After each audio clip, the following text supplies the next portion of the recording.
ஒரு அக்கா சிக்கனமாக வாழ்கிறது எப்படின்னு ஒரு வீடியோ போடுங்கன்னு கேட்டிருந்தாங்க. சிக்கனமாக வாழ்கிறதுக்கு தானே நான் சொல்லித்தரேன் கேளுங்க. சிக்கனமாக ஒரு பொம்பளை ஒரு குடும்பத்தை நடத்தணும்டா, முதல்ல ஒரு பொம்பளை அக்கம் பக்கம் பழகிறது, பொம்பளைகளோட க்ளோஸ் பண்ணி அப்படியே கூட்டு சேர்ந்து கும்மி அடிக்கிறது. இந்த விஷயத்தில் நிப்பாட்டம்.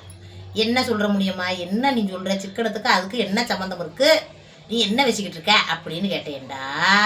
உதாரணத்துக்கு ஒரு விஷயம் சொல்கிறேன். இப்போ நான் நல்லா ஒரு அக்காவோட ரொம்ப நல்லா க்ளோஸாக பழகுறேன். நான் ஒரு ஜவுளி கடையில் போய் துணி எடுக்கணும்.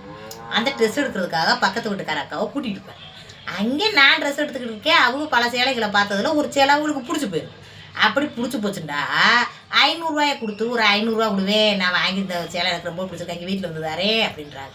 சரின்னு 500 கொடுக்குறேன். அந்த 500 வாங்கி சேலை எடுத்துக்கிட்டு வீட்டுக்கு வந்தாண்டா அதுதான் சண்டை செலவு. என்ன அப்படி பழக்க வழக்கத்தை நிறையா குடும்பத்தில் நிறைய செலவு உண்டாகுது. இது ஒரு எடுத்துக்காட்டுக்குதே. உண்மையிலேயே இதெல்லாம் நடக்குது.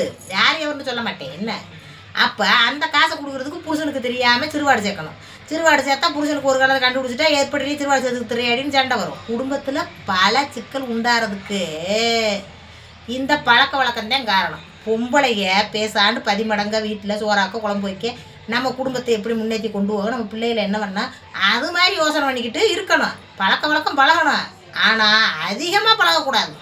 அதிகமாக பழகிக்கிட்டு கோயிலுக்கு போக, குளத்துக்கு போக, இந்த அங்கே போக இங்கே போக இப்படி தேங்க அதிகமாக செலவுகளை அதிகம் பண்ணுறாங்க பொம்பளைங்க. நிதானம் இல்லாமல் ஒருத்தரை பார்த்து அவள் அப்படி தோடு எடுக்கிறா, அவள் அப்படி சேலை கட்டுறா, எனக்கு என்னத்தை செஞ்சேன்னு வீட்டில் சண்டை ஓடுறது. ஆம்பளைகளுக்கு ரொம்ப பிடிக்கும். பக்கம் பொம்பளைகிட்ட அதிக பழக்க வழக்கத்தோடு இருந்தோம்னா பிடிக்காது எந்த ஆம்பளைகளுக்கும். ஆமாம், அதிக பழக்கம் இல்லாமல் மட்டும் இருந்து வருங்க. அப்படி சிக்கனா அதுவாக வந்து சேரும். ஒருத்தர் பார்த்து தான் பூரம் கெட்டுப்பறாது. அதனால் முனியம்மா சொல்கிறத கேட்டு இன்னையிலிருந்து ரொம்ப க்ளோஸாக பழகின பழக்கத்தை பூரா அப்படியே கொஞ்சமாக குறைச்சி அப்படி தள்ளி வாங்க. உங்கள் குடும்பத்தில் எப்படி சிக்கனாக தன்னால் தலை தூக்கி நிற்கிதுன்னு மட்டும் பாருங்கள். தான் யோசனையில் பிழைச்சா அப்படி பிழைக்கலாம். ஆமாம், எதுக்கு மற்றவங்க யோசனை சொல்ல, நம்ம யோசனையில் தான் பிழைக்கணும். பழக்க வழக்கத்தை குறைப்பீங்களா? எங்கே இன்னையிலேருந்து ஃப்ரெண்ட்ஷிப்புகளை பூரா கட் பண்ணி பழக்க வழக்கத்தை பூரா குறைக்கிறிய பொம்பளையை போட்டு பேர் குடும்பம் பூரா குதூகலமாக நடத்துறீங்க. மக்களே லைக் பண்ணுங்கள். உண்மைதாண்டா என்னென்ன சொல்கிறது. அம்மா பொம்பளை சேரக்கூடாது. அதே ரொம்ப குடும்பத்தில் குழப்பத்தை உண்டாக்குறது. லைக் பண்ணுங்க, தாக்கலாம்.